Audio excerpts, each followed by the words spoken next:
participação em inserção, por exemplo, em favelas, é uma participação que tem um histórico que vale a pena a gente resgatar.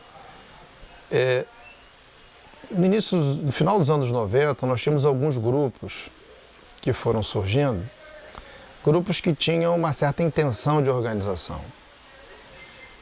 E a partir dessa intenção de organização, surge um movimento que, inspirado talvez no sul do Brasil, que chega a São Paulo, Rio de Janeiro, que dá início a uma instituição, uma organização que foi conhecida como Organização Socialista Libertária, OSL. E da OSL surgiram alguns outros grupos, inclusive no Rio de Janeiro.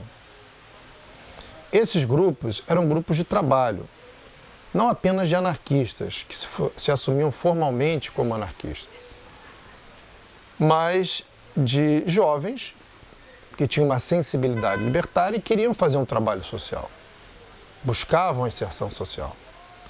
E essa busca, né, ela se tornou, né, de alguma forma, a mola propulsora de uma iniciativa chamada Resistência Popular, que começa no início dos anos 2000, a Resistência Popular, que vai ter um papel relevante também nas favelas, utilizando a proposta de uma educação popular nas favelas, a ideia do letramento, da alfabetização, o trabalho com pessoas, digamos, de uma idade avançada, né? Ou seja, tentando fazer um trabalho com a base social excluída em grande medida.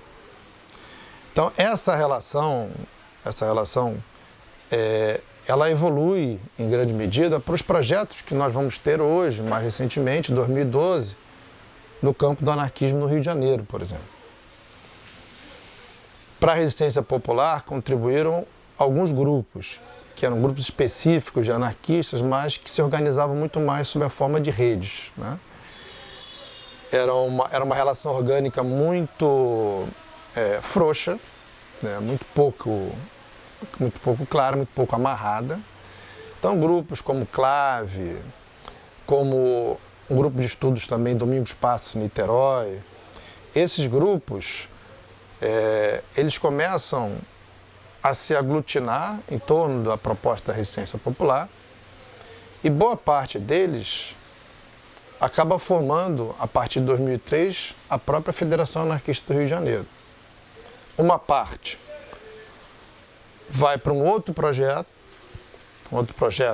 aqui no Rio de Janeiro também, que vai dar primeiro que se chamava à época Federação Anarquista Insurreição, depois UNIPA, que é União Popular Anarquista, né? Não sei se agora pode até cortar isso, né? UNIPA, União Popular Anarquista, né? Bom, então esse conjunto forma a FARJ em 2003 e não só, e também uma outra vertente de uma organização que no primeiro momento aparece com o nome de Federação Anarquista de Insurreição e depois UNIPA, que é a União Popular Anarquista, e depois UNIPA, que é a União Popular Anarquista. E a FARJ segue numa linha que nós chamamos de uma linha especifista. E essa linha especifista, que vem de uma orientação da Federação Anarquista Uruguaia, né, que é muito importante, já dos anos 50, que pegou em armas durante a ditadura uruguaia, essa linha começa a orientar também os trabalhos que já existiam. Então, há uma aproximação de uma linha teórica importante, com raízes na América Latina, e de um trabalho social também consequente. Então, esses dois elementos combinados, eles acabam potencializando, uma visibilidade para o anarquismo na metade dessa primeira década dos anos 2000. Né? Então, o que acontece? Para além da criação, né, de uma organização específica anarquista, que seria a Federação Anarquista do Rio de Janeiro, e da ação concreta, né, da inserção social, o que acontece é que todos aqueles trabalhos que estavam um pouco dispersos, eles começam a se aglutinar um pouco mais e formar uma espécie de acúmulo político-social para as organizações, em particular para a Federação Anarquista do Rio de Janeiro. E aí o trabalho feito, por exemplo, nas favelas, que começou lá na resistência popular, que se desdobra, não é, a partir de 2006, 2007, com trabalhos do MTD pela base, Movimento dos Trabalhadores Empregados pela Base, e aí trabalhando na Favela da Maré, junto ao pré-vestibular, trabalhando em Vila Cruzeiro, junto com o movimento cultural de hip hop, né? Essa inserção se faz com o viés da educação e com o viés da cultura. E aí, no caso da cultura, é um viés da cultura popular da favela, do hip hop. E no viés da educação popular. Da educação popular que acontece dentro das comunidades. O MTD pela base vai ter uma importância muito grande para a reinserção dos anarquistas no movimento social. O MTD pela base, a FISH, como havia falado antes, a Frente Internacional dos Sem Teto, não são instâncias anarquistas, mas são instâncias de inserção social, onde os anarquistas estão presentes, fazendo valer as suas políticas. Né?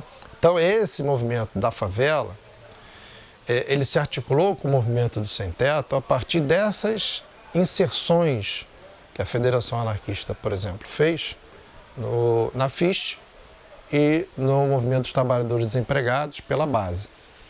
Né? Então se articulou muito bem isso. É uma articulação que tem dado muito certo. Mas para além disso, com contato tanto com o Sem Teto como também com os desempregados, surge já em 2005, 2006, um trabalho também muito importante junto ao MST. Ou seja, os anarquistas começam a também discutir a ação no campo. A ação no campo a partir da base. Então, militantes da Federação Anarquista do Rio de Janeiro vão estar ingressando no MST, fazendo trabalho nos assentamentos e acampamentos do MST. Principalmente, né, aqueles acampamentos e aqueles assentamentos onde o trabalho pela base estava por ser feito ainda.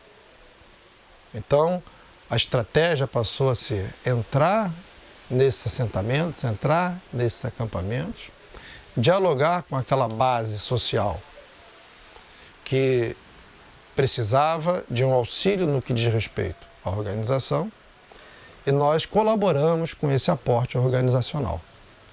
Né? Então, é um acúmulo muito importante que vem do Sem Teto, que vem do trabalho na favela e que se amplia e se desdobra para o trabalho com o movimento dos trabalhadores sem terra. Né? Então, esses elementos, hoje, eles constituem aquilo que nós poderíamos chamar de reinserção social do anarquismo. Ou seja, hoje, nós estamos retomando o vetor social que foi perdido nos anos 30 em função do sindicalismo corporativista. E nesse momento a gente entende, e aí é uma discussão do Rio de Janeiro, principalmente, não só, mas principalmente do Rio de Janeiro, que a inserção mais consequente para nós é a inserção em favelas, nos setores dos desempregados e também no setor dos sem teto. Né? Ou seja, são as áreas, em grande parte ainda desassistidas pelo governo, onde estão os trabalhadores com as necessidades mais prementes, necessidades mais evidentes, e como tradicionalmente os anarquistas trabalham também, né, com as periferias, né, com a perspectiva das periferias, para nós não é só um trabalho que se mostra conjunturalmente mais adequado, como também é um trabalho que casa perfeitamente com as nossas tradições, não é, políticas desde o século XIX. Né? Então esses elementos são importantes para a gente explicar um pouco o nosso anarquismo contemporâneo.